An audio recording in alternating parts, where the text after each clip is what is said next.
Tal como hemos anunciado, vamos a iniciar un ciclo de 3 exposiciones sobre el catolicismo romano. Pensamos que es un tema de actualidad palpitante. Las informaciones constantemente nos están hablando de la Iglesia de Roma y pensamos que es bueno estar al día en cuanto a las corrientes teológicas, en cuanto a la situación de esta Iglesia, de esta institución. Antes de darle la palabra a nuestro hermano, el señor José Grau, vamos a leer un pasaje en el Evangelio de Mateo, capítulo 23, Mateo 23, empezando en el versículo 8.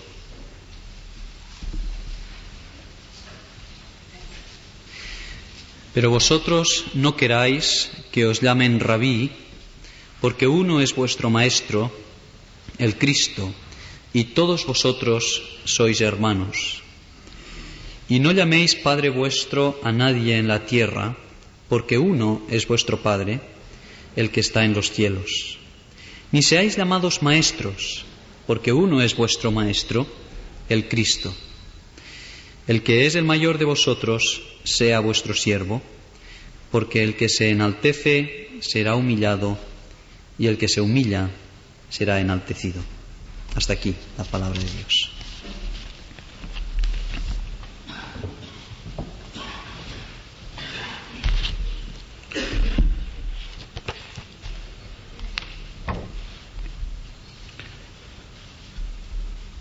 No sé si el tema del catolicismo romano necesita justificación.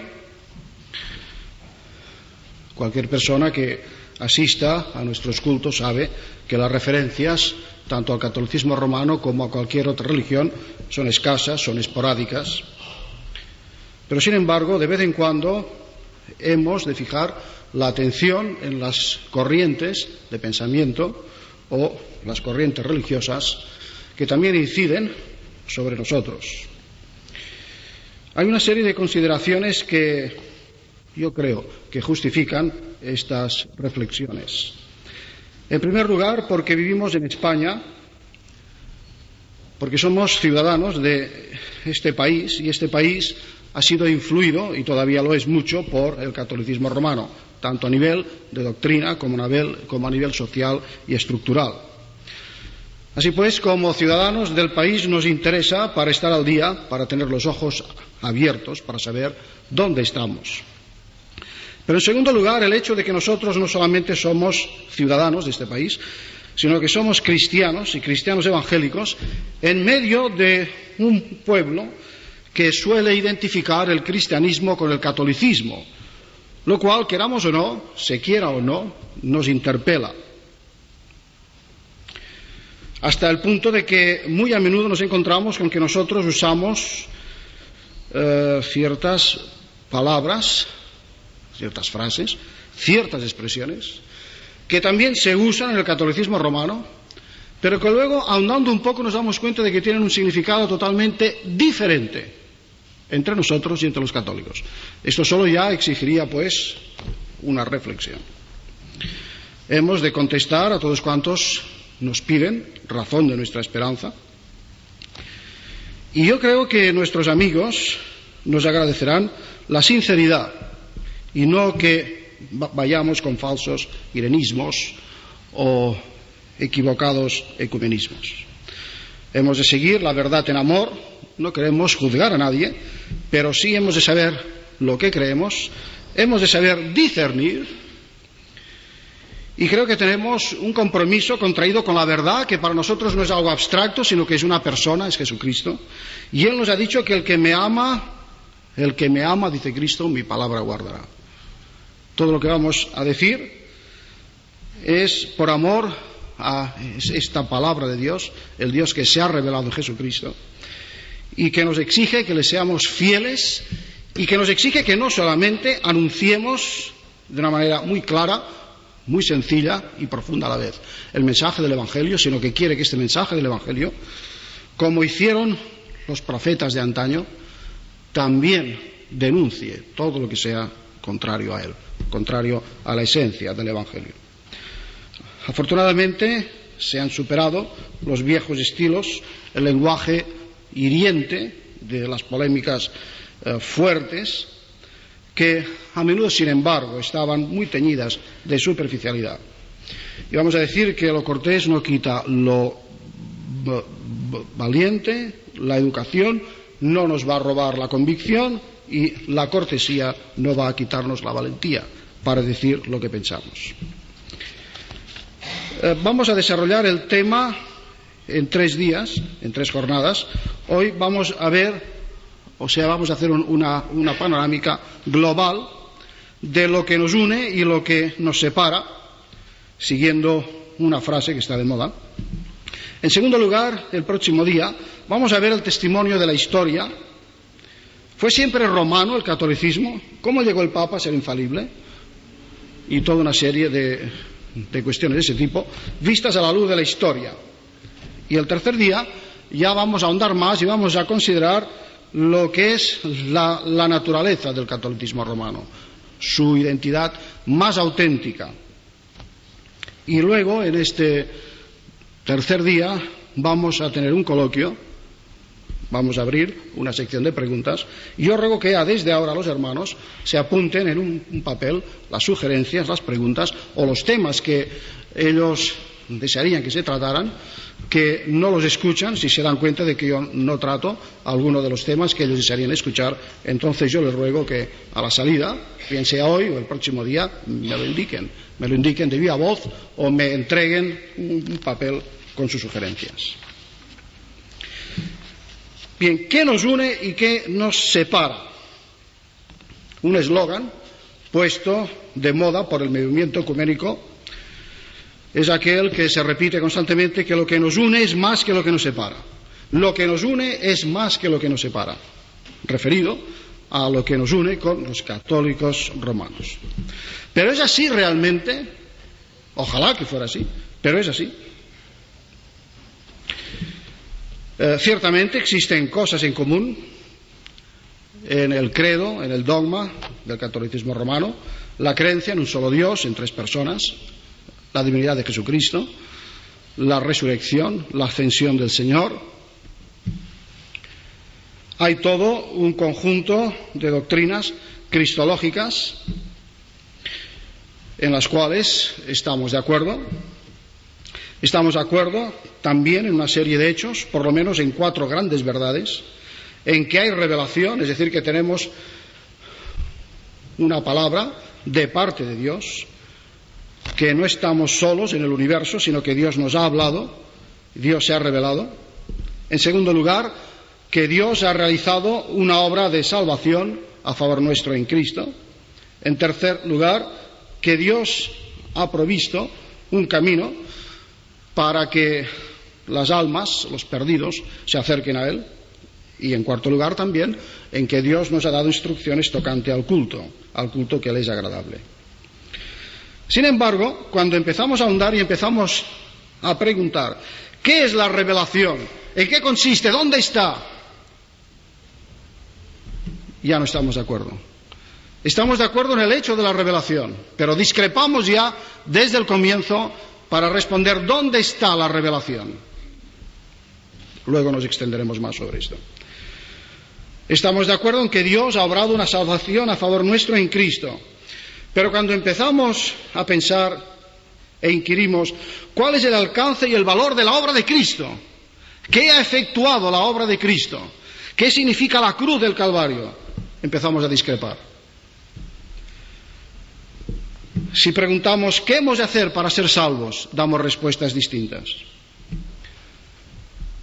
Estamos de acuerdo en que Dios ha dado instrucciones para el culto, pero basta que uno entre en un templo católico o en un templo evangélico para que se dé cuenta de la diferencia del culto, a pesar de que últimamente se han limado algunas cosas. Para resumir, y quizá para centrarnos y para daros una clave, creo que es ilustrativo y es aleccionador lo que se ha dicho de que lo que nos separa a los evangélicos de los católicos romanos es simplemente una letra, la conjunción I, la Y, porque mientras nosotros afirmamos la única autoridad de la Sagrada Escritura, como norma absoluta y suficiente para la fe y la conducta, la Iglesia romana acepta la Biblia, sí, es verdad, pero dice, y la tradición, y el magisterio infalible del Papa y de la Iglesia. Vemos pues que hay un acuerdo en que la Biblia es la palabra de Dios, pero para nosotros es la única palabra de Dios. Solo hay esta palabra de Dios. Y solo yendo a la Biblia escuchamos la voz de Dios. Solo a través de la Biblia el Espíritu Santo nos habla y nos comunica su mensaje. Roma dice, está bien, sí, la Biblia está bien, pero además el y, la conjunción y, la tradición, la interpretación infalible de la Iglesia, que queda encarnada, personificada en la figura del Papa. En segundo lugar, nosotros afirmamos la suficiencia de la obra de Cristo. Nosotros afirmamos con el Nuevo Testamento que la obra de Cristo en la cruz fue completa. Aquel consumado es el clamor de Cristo en la cruz, que significaba que la obra de la redención había sido realizada, que no le faltaba nada, que era una obra perfecta. Y entonces decimos que es suficiente la obra de Cristo en la cruz, su mediación. Hay un Dios, hay un mediador, así como solo hay un Dios, hay un mediador único entre Dios y los hombres, Jesucristo. Pero la Iglesia Católica nos dice, esto que decís es verdad, nos dice, pero además de lo que decís vosotros, habéis de añadir y la mediación de la Virgen y de los santos. En tercer lugar, mientras nosotros afirmamos que la salvación viene a ser un don, una gracia, un tesoro que Dios nos da por medio de la fe, los católicos nos dicen, sí, la fe es necesaria, pero no es suficiente. Y en su doctrina oficial, por ejemplo, los cánones del Concilio de Trento, que son ratificados por otros concilios, nos dicen, además, se necesita de la fe, las obras de penitencia, que amontonen mérito, pedir además el auxilio de los méritos de los santos, lo que les sobra a ellos, para que quizá de esta manera nos ayuden, nos empujen para ganar la salvación. Mientras nosotros hablamos de la salvación como una gracia, un don, un regalo inmerecido de Dios, en la Iglesia Católica es constante el lenguaje de que la gracia es algo que se merece, que las obras tienen un mérito. Y aún la misma fe, como vamos a ver luego, se considera un mérito. Vemos pues que, aparentemente, de entrada, hay una serie de cosas en las cuales, cuando se trata del planteamiento de la cuestión, estamos de acuerdo, pero tan pronto como entramos a examinar y a vivir, que es lo más importante, entonces vemos que hay serias discrepancias. Dios ha dado instrucciones tocante al culto, pero para nosotros esto es tajante, igual que para los profetas de Israel. Al Señor tu Dios adorarás y a Él solo a Él servirás. Y así como Yahvé era el único que podía y debía ser adorado en el Antiguo Testamento, en el Nuevo Testamento solo Dios el Padre, Dios el Hijo y Dios el Espíritu Santo son aquellos que se merecen la adoración porque son Dios. Pero aparte de Dios, todo lo demás, nosotros humildemente, pero con convicción, firmemente decimos que es idolatría. Pues bien, respecto al culto, nos dicen que hay tres clases de culto. Hay un culto, el llamado de latría, que se dirige a Dios. Hay el culto a los santos, que es dedulía. Y luego el culto a la Virgen, que está entre el culto que se da a Dios y el que se da a los santos, y se llama hiperdulía. Bien, dos cosas. En primer lugar, estas diferenciaciones no están en la Biblia. Lo que está en la Biblia muy claro es que hay que adorar únicamente a Dios, que Dios tiene que ser el centro de nuestra fe, el centro de nuestro amor, el centro de nuestros afanes, el único que merece toda nuestra adoración y toda la gloria, y lo demás es añadido humano. Así pues, ¿dónde encontramos la palabra de Dios? ¿En la Biblia o en la Biblia y en la tradición? ¿Y la tradición qué es? La tradición son las opiniones de la Iglesia. Algo ambiguo, muy confuso, porque si se le pregunta a un católico qué es la tradición, tiene verdaderos apuros, y no un católico corriente, de a pie. Incluso si se le pregunta a los teólogos, tienen serias dificultades de contestar lo que es la tradición. Pero últimamente, sobre todo a raíz del último concilio, esto ha tenido casi una solución. La tradición es lo que dice la Iglesia en un momento dado, siguiendo quizá ya el ejemplo de un papa del siglo pasado, Pío IX, aquel que declaró el dogma de la infalibilidad pontificia, que en cierta ocasión, cuando los teólogos, los mismos católicos, le hablaban de la imposibilidad de fundamentar en la historia el dogma de la infalibilidad del Papa, porque los papas se han equivocado, hay papas incluso condenados por concilios por herejía, esto lo vamos a ver el próximo día. Entonces el Papa Pío IX contestó: la tradición soy yo. Se acabó toda discusión. Y efectivamente, quizá ahora no lo dicen de esta manera, pero se practica de esta manera, porque la tradición es, a fin de cuentas, lo que dice la autoridad de la Iglesia. Hasta tal punto que toda aquella vieja cuestión de si Biblia y tradición, dos fuentes, nosotros protestantes decimos una fuente de revelación, una sola fuente, que es la que está en la Sagrada Escritura, y ellos hablaban de dos, la Biblia y la tradición. La tradición les ayudaba a justificar todos los dogmas que no tienen un fundamento en la Biblia. Pero ahora la cosa se ha hecho más simple y más compleja a la vez, porque incluso podemos llegar a afirmar que ya no es cuestión de si la Biblia o la tradición. Nosotros decimos solo la Escritura y ellos dicen solo la Iglesia, porque de hecho tanto la Biblia como la tradición queda sujeta a la autoridad de la Iglesia. ¿Me explico? Solo la Escritura, el fundamento del cristianismo evangélico. El fundamento bíblico. Solo en la Escritura como máxima autoridad, como el tribunal último de apelación, porque solo en la Escritura tenemos la palabra de Dios y escuchamos a Dios.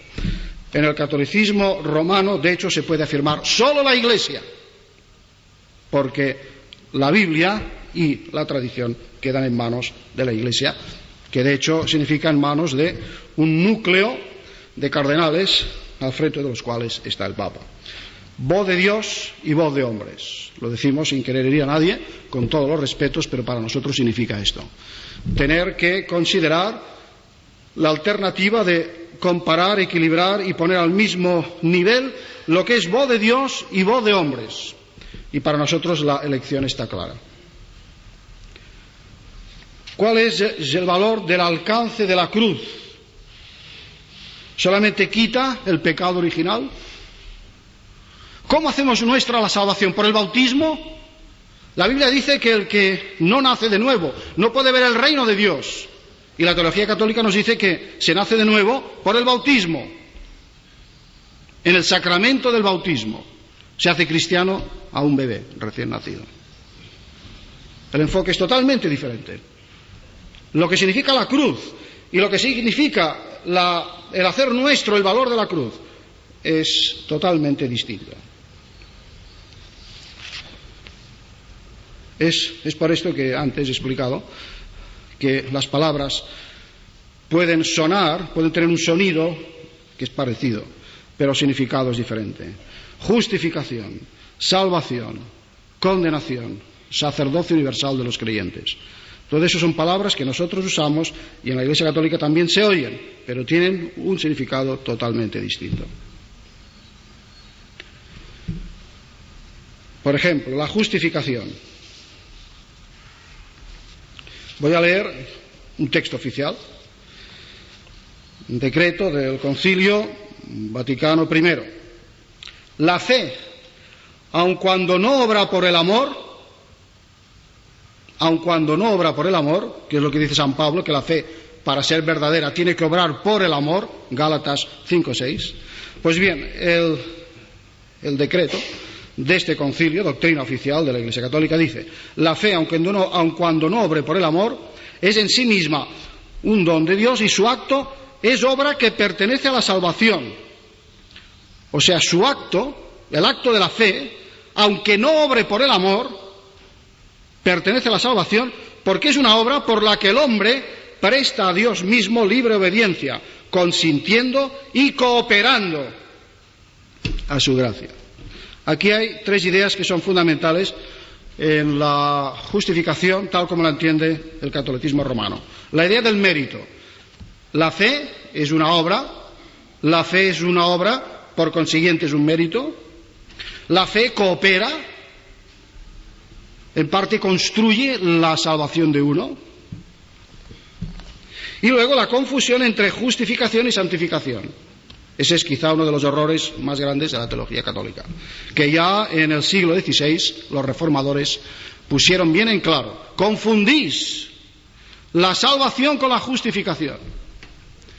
La salvación es obra de la gracia de Dios, el don de Dios que hace a las almas salvándolas, basado en lo que hizo Cristo, no en lo que nosotros tenemos que hacer, porque no podemos hacer nada. Lo que ha hecho Cristo en la cruz.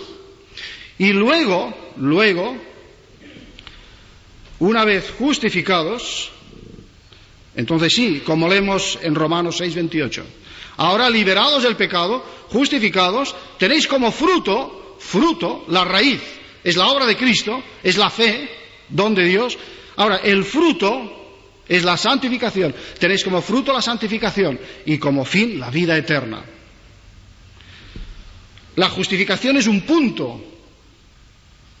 La santificación es una línea, es toda la vida, hasta que vamos al encuentro del Señor, hasta que nos encontramos con Él o hasta que Él venga a buscarnos. Vemos que queda descartada toda idea de mérito, porque la fe en la Biblia es una mano que se extiende, pero que está vacía, que no aporta nada de cooperar ni de consentir. Yo no puedo hacer nada delante de la cruz de Cristo. Es Cristo quien lo ha hecho por mí. Y yo voy con las manos en vacío. Yo soy un miserable, un pecador. Y es Cristo quien ha muerto por mí, y es Él quien me salva, y es la gracia de Dios la que me hace un hijo suyo. Y entonces yo no puedo hacer otra cosa que agradecer y adorar y alabar al Señor. Esto es lo que le da a Dios todo el honor y la gloria. Y pensamos, lo decimos también humildemente, pero con convicción, que cuando se pierde esta perspectiva, que es la perspectiva del Evangelio, la gloria de Dios se reparte entre Dios y el hombre. Ya no se da toda la gloria a Dios.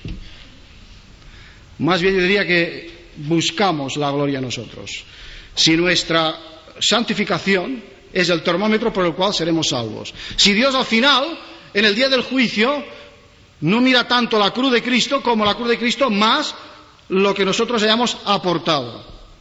Entonces ya se trata de compartir la gloria del hombre con la gloria de Dios. Y toda la Biblia va en contra de esto. Toda la Sagrada Escritura.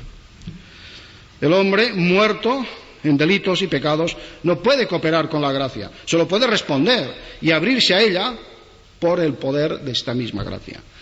Por eso, repito, la fe es la mano de un mendigo. No hay mérito. No hay mérito si yo estoy muerto de hambre y alguien viene y me da comida. Y yo la cojo con agradecimiento. Este punto es muy importante para entender cómo no es tan fácil afirmar que es más lo que nos une que lo que nos separa. Esto no significa que nosotros no creamos en las buenas obras, cuidado. No, nosotros decimos que lo único que salva es la fe en Cristo, la justificación por la sola fe. Y creemos asimismo que nadie, sin buenas obras, se salvará, pero no porque las obras salven, sino porque ellas son la demostración de la fe que salva, y porque nosotros no aceptamos eso de que pueda haber una fe que no obra por el amor. Nosotros creemos que la fe obra por el amor o no es fe, o no es fe.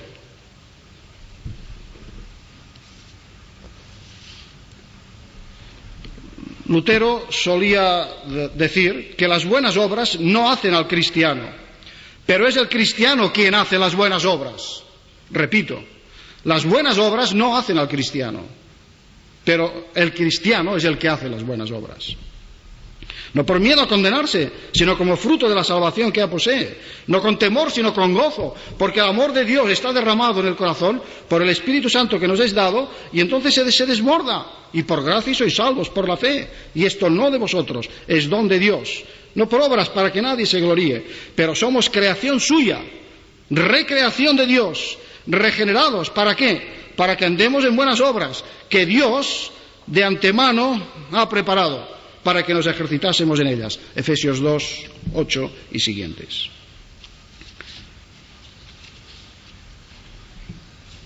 La salvación es obra de Dios y debemos darle toda la gloria a Dios.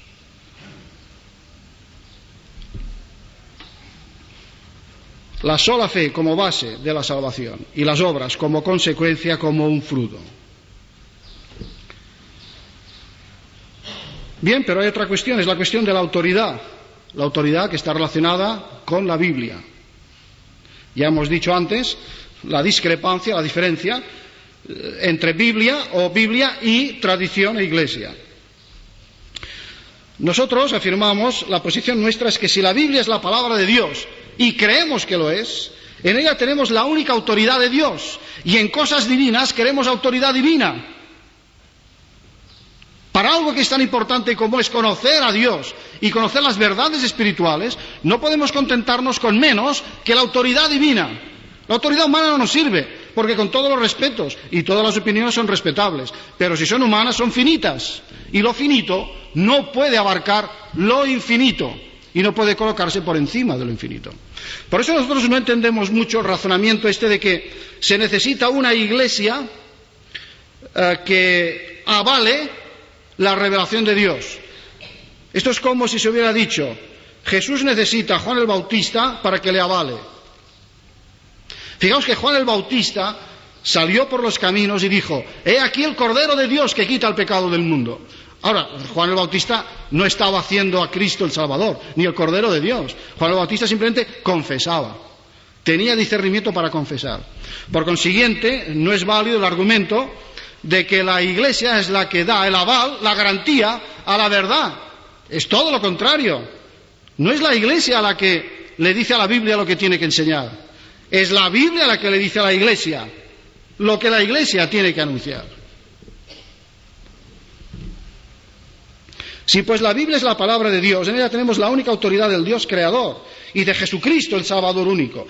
Esto significa que no puede surgir ni en la Iglesia ni fuera de ella otra fuente de autoridad que pretenda suplantar su lugar. La autoridad de la Biblia radica en Dios, el único que tiene el derecho soberano sobre el universo entero. Por eso nosotros decimos solo la Escritura, como única norma de fe y de vida. Porque, como dice el apóstol, aunque nosotros o un ángel del cielo os anunciase otro evangelio distinto del que os hemos anunciado, sea anatema. Gálatas 1:9. Pero es que además, todo a lo largo del Nuevo Testamento, hay la convicción de que la Sagrada Escritura, con la muerte de los apóstoles, se cerró el canon, se cerró la revelación, y por esto, por ejemplo, en la epístola Judas, de Judas, el versículo 3, leemos que ahora la fe que hemos recibido es una fe que ha sido una vez para siempre dada a los santos, una vez por todas, como traducen algunas versiones, de manera definitiva. Y no tendremos más revelación hasta que Cristo vuelva. Por esto estamos edificados sobre el fundamento de los apóstoles y profetas, siendo la principal piedra del ángulo Jesucristo mismo. Y un fundamento no se va colocando varias veces, un fundamento es algo que se coloca una vez por todas, es el fundamento que hoy tenemos en la Biblia, Antiguo Testamento y Nuevo Testamento, y sobre él la Iglesia se edifica. Por eso, como veis, van surgiendo temas y cuestiones y problemas. Porque, por ejemplo, uno de los dogmas de la Iglesia Católica Romana es que los obispos suceden a los apóstoles, y nosotros decimos que no. Que el apostolado, la figura del apóstol, por su naturaleza misma, es intransferible y no tiene sucesores. Los apóstoles nos siguen hablando hoy a través de la palabra por el poder del Espíritu Santo. En Juan 17, cuando Jesús hace la oración intercesoria ante el Padre, dice: ruego por estos y por los que han de creer en mí por la palabra de ellos, de los apóstoles, no de los sucesores de los apóstoles, porque como que ellos son el fundamento, este fundamento que por escrito va a quedar en la Biblia. Por esto el Señor sabe que todas las generaciones de cristianos vamos a creer por la autoridad apostólica, pero esta autoridad apostólica es intransferible, igual que la autoridad de los profetas del Antiguo Testamento. ¿Tuvieron acaso sus sucesores Isaías o Malaquías u Oseas? Dios llama a cada uno de sus profetas y apóstoles, le da su revelación y así se forma el fundamento del pueblo de Dios. Pero la Iglesia Católica dice que hay sucesores de los apóstoles, y los sucesores de los apóstoles son los obispos. Pero nosotros decimos que esto no es así por la figura misma del fundamento, que es intransferible, pero además por toda otra serie de razones. Por ejemplo, no hay el tiempo ahora, no tenemos tiempo, pero cualquiera que estudie el tema del apostolado se da cuenta de que para ser apóstol se necesitaba haber visto a Cristo crucificado, haber recibido un llamamiento personal directo de él y corroborar su enseñanza con milagros. De ahí que Calvino, cuando el obispo de Ginebra le decía: yo soy un sucesor de los apóstoles, el reformador le contestaba: muy bien, dime cuándo te se apareció Cristo, el Cristo resucitado, dime cuándo te ha llamado personalmente, y ahora empieza a corroborarlo con una serie de milagros. Entonces voy a creer que eres un sucesor de los apóstoles.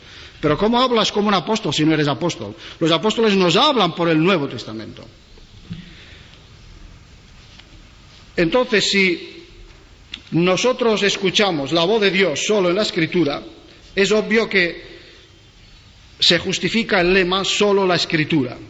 Y cuando decimos solo la Escritura, queremos decir que solo Dios merece ser escuchado y que la palabra humana tiene que pasar en segundo lugar, que solo Dios es digno de crédito, que solo Dios es digno de confianza, que solo Dios puede exigirnos lealtad absoluta, que solo Dios es un tribunal inapelable, y que en medio del ruido de las 1000 voces que hoy escuchamos permanece la palabra de Cristo que dice: el cielo y la tierra han de pasar, pero mi palabra no pasará. Se ha leído antes de empezar el culto, al comienzo de este estudio bíblico, el texto que encontramos en el Evangelio de Mateo, capítulo 23, versículos del 8 al 10. Vosotros no queráis que os llamen rabí, porque uno es vuestro maestro el Cristo, y todos vosotros sois hermanos. No llaméis Padre vuestro a nadie en la tierra, porque uno es vuestro Padre, el que está en los cielos, ni seáis llamados maestros, porque uno es vuestro Maestro el Cristo. ¿Significan estas palabras que Jesús rechaza toda idea de autoridad en la Iglesia? No. Cualquiera que conoce un poco el Nuevo Testamento sabe que el Señor mismo ha puesto en la Iglesia los pastores, los maestros, de manera que no puede ser este el sentido, no puede ser este el significado. ¿Por qué pues el apóstol nos ha dejado aquí las palabras de Jesús? En un contexto en el cual, si leéis luego en casa este capítulo de Mateo, podréis ver que lo que está diciendo el Señor es que, a diferencia de los rabinos judíos y los fariseos judíos, en la Iglesia cristiana la autoridad debe ser un ejercicio de humildad y de servicio, porque nadie de todas las autoridades que puedan haber, sea en el Israel de antaño, sea en la Iglesia de ahora, es infalible. Este y no otro puede ser el significado, ya que aquí no puede decir el autor, aquí no puede decir Jesús ni el evangelista, que Dios no quiere que nosotros nos refiramos a los padres, tanto en el sentido físico como en el espiritual. En Gálatas 4:19, el apóstol llega a decir: hijitos míos, vuelvo a sufrir dolores de parto hasta que Cristo sea formado en vosotros. Y resulta obvio por el conjunto de toda la enseñanza bíblica, pues que no es la paternidad física ni el magisterio eclesiástico lo que se ponen en duda. Jesucristo pone el acento, repito, en la humildad. Pero no solamente la humildad como una actitud frente a ciertas situaciones de la vida, sino la humildad como norma y estilo de aquellos que ejercen autoridad. Los grandes de este mundo, les dijo en otra ocasión, ejercen autoridad pisoteando unos a otros o haciéndose el fanfarrón. unos por encima de los otros. Pero entre vosotros no debe ser así. Los ministerios son servicios, y los seguidores de Cristo todos sois hermanos unos de los otros.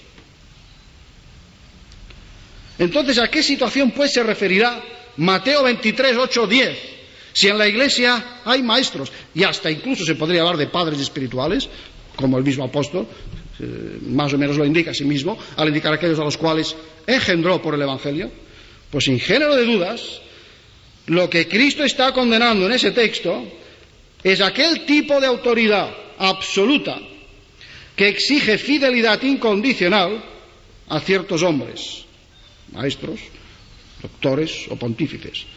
Pone el dedo en la llaga del autoritarismo eclesiástico, que supone la sumisión absoluta que solo Dios puede exigir. La verdad pertenece al Señor, la verdad absoluta. De ahí que solo Él es maestro absoluto, solo Cristo es el maestro en el sentido infalible. Solo Él es el Padre en un sentido también único.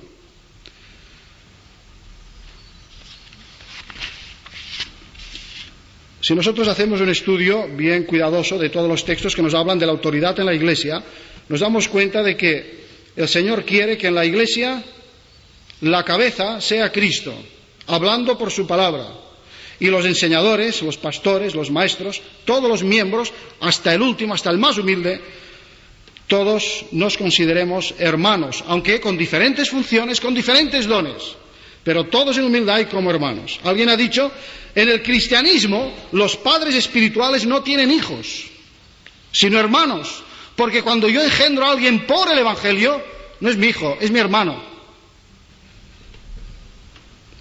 No hay pues paternidad espiritual sin fraternidad. Acordémonos de lo que dice el apóstol Juan en la tercera de sus cartas, en el versículo 9. Qué triste es. Aquello ya anticipaba, a finales del primer siglo, lo que luego sería la larga evolución histórica.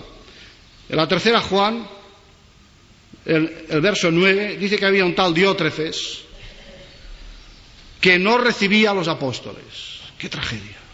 No recibía a aquellos que son el fundamento de la Iglesia. Y Diótrefes se alzaba en medio de su congregación como la autoridad absoluta, máxima, inapelable, y no recibía a los apóstoles, que eran los testigos de Cristo, los testigos inspirados, los testigos autorizados, los únicos cuyo mensaje es infalible, no porque venga de ellos, sino porque viene de Dios.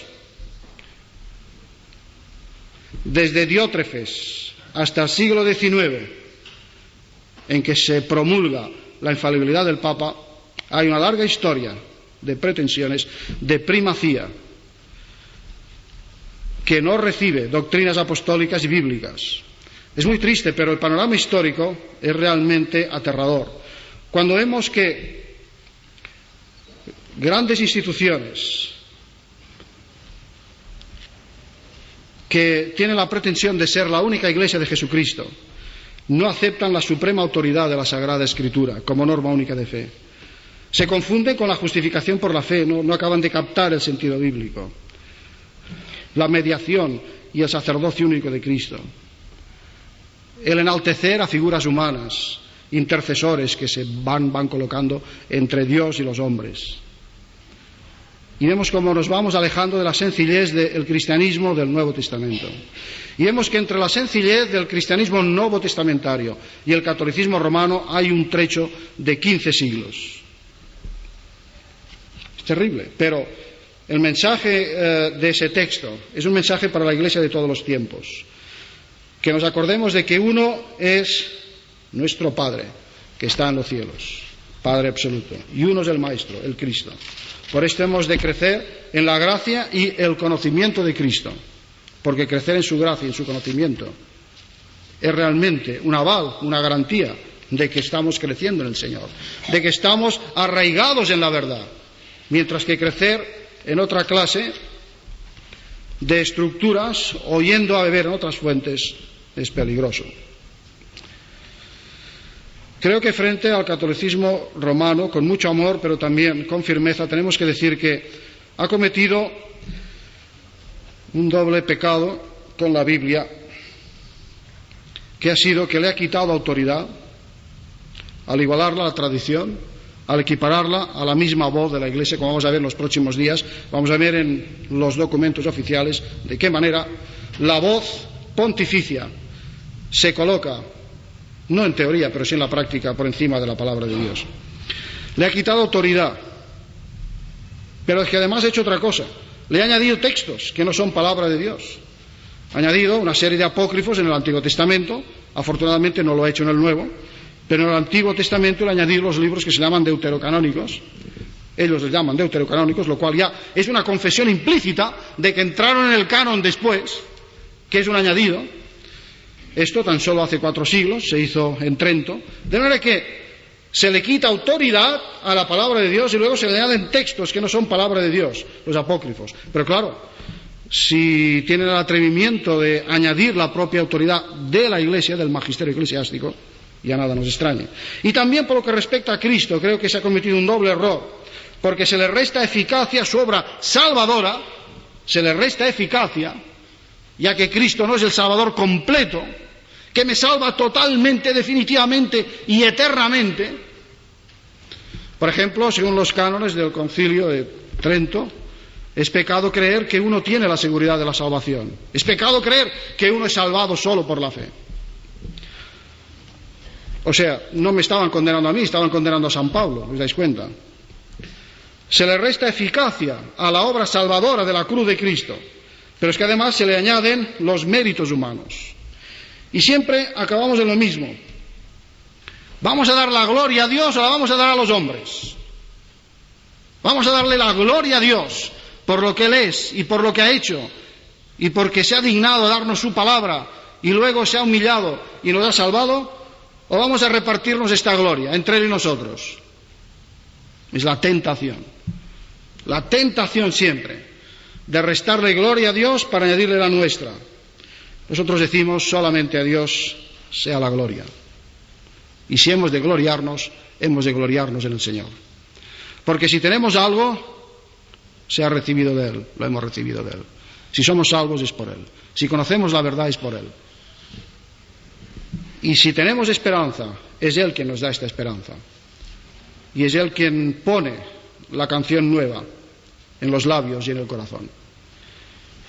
Creemos pues que no podemos ser precipitados y decir que es más lo que nos une que lo que nos separa. Estamos muy contentos, damos gracias a Dios que por lo menos en cristología no hay diferencias, en la doctrina de Dios tampoco, pero ¿esto de qué sirve si luego a efectos de lo práctico, a efectos de la vivencia, la experiencia, la realidad de la conversión y del andar con Dios y del escuchar la palabra de Dios, ya todo cambia, todo es distinto? Nosotros con los reformadores decimos que sólo la Escritura es nuestra base, es nuestro fundamento, es nuestra autoridad, sólo Cristo, Salvador, sólo la fe como medio para acogernos esta salvación y solo la gracia para darle toda la gloria a Dios. Que así sea.